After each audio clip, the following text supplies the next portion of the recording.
कुछ समय पहले की बात है। एक संत अपने कुछ शिष्यों के साथ अपनी कुटिया में एक जंगल में रहा करते थे। वह रोज कुटिया के आंगन में लगे पेड़ के नीचे ध्यान किया करते थे। एक दिन दोपहर के समय बिल्ली का एक छोटा सा बच्चा कहीं से आश्रम में पहुंच गया। वह भूख के कारण से जोर जोर से रो रहा था। बाबा को यह समझने में देर नहीं लगी कि यह भूखा है, तो उन्होंने उसे खाने के लिए दूध और रोटी दी। लेकिन वह इसके बाद वही रहने लगा और आश्रम से जाने का नाम ही नहीं लेता। अब स्वामी जी ने बच्चे को आश्रम में ही पलने दिया, लेकिन बिल्ली का बच्चा स्वामी जी के साथ ही रहने लगा, जिससे उनको आगे काफ़ी दुविधाएं आने लगी। खास करके जब भी स्वामी जी ध्यान में बैठते तो वह उनको परेशान करता। कभी उनकी गोद में तो कभी कंधे पर चढ़ जाता, जिससे स्वामी जी का ध्यान भंग हो जाता। अब इस समस्या से निपटने के लिए उन्होंने एक उपाय निकाला। अब वह जब भी ध्यान में बैठते तो वह अपने शिष्यों को बिल्ली के बच्चे को आश्रम से बाहर एक पेड़ पर बांधने को कहते। इस तरह से जब भी स्वामी जी ध्यान में बैठते तो उनके शिष्य बिल्ली के बच्चे को पेड़ पर बांध आते।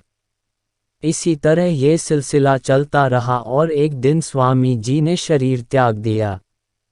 अब उनके शिष्यों ने आपस में चुनाव करके उनके सबसे काबिल शिष्य को उनकी जगह पर बिठा दिया। अब वह शिष्य जब भी ध्यान लगाता तो हमेशा की तरह और शिष्य बिल्ली के बच्चे को पेड़ पर बांध आते। यह आश्रम का नियम बन गया था। अब एक दिन वह बिल्ली किसी कारण से मर गई। अब सारे शिष्य बिल्ली के बच्चे की मौत से परेशान थे। सभी शिष्यों की एक बैठक बुलाई गई। सभी यही कह रहे थे कि स्वामी जी तब तक ध्यान में नहीं बैठते थे जब तक बिल्ली को पेड़ से नहीं बांधा जाता था। सभी ने ये निर्णय निकाला कि एक और बिल्ली लाई जाए और ध्यान के समय उसे पेड़ पर बांधा जाए।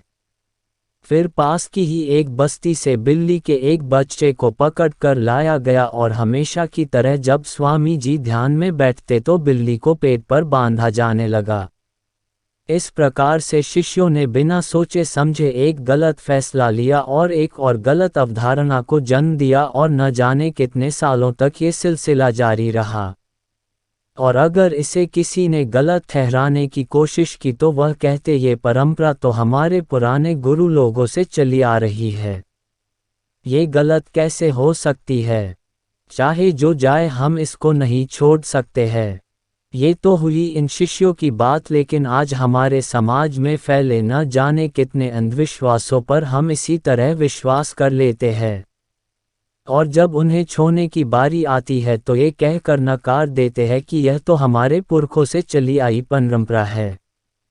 दोस्तों, किसी भी बात पर तब तक विश्वास न करो जब तक उसे अपने तर्क की कसौटी पर न कस लो। जो चीज़ें प्रत्यक्ष दिखाई दे रही हो और जिससे किसी का अहित हो रहा है तो उसे छोड़ने में कोई हिचकिचाहट नहीं होनी चाहिए।